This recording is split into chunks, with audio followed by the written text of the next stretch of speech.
To change the Uber receipt language, you need to access the Uber app on your mobile device. Start by opening the Uber app and logging into your account. Once you are logged in, navigate to the menu section by tapping on the 3 horizontal lines in the top left corner of the screen. From the menu, select the Settings option, which is usually represented by a gear icon. In the Settings section, scroll down to the Preferences subsection and look for the Language option. Tap on the Language option to open the Language Selection menu.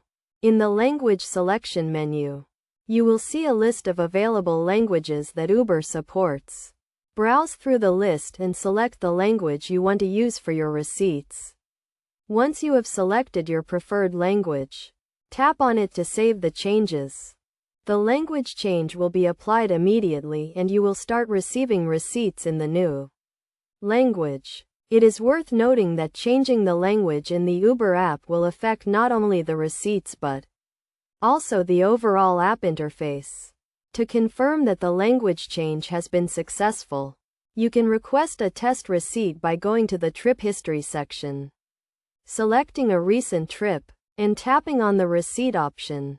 The receipt should now be displayed in the new language you selected.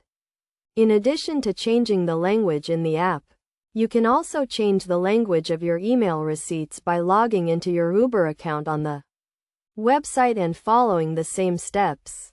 This will ensure that all your receipts, whether in the app or via email, are in the language of your choice. By following these steps, you can easily change the Uber receipt language to your preferred language and make it easier to understand and keep track of your trip expenses.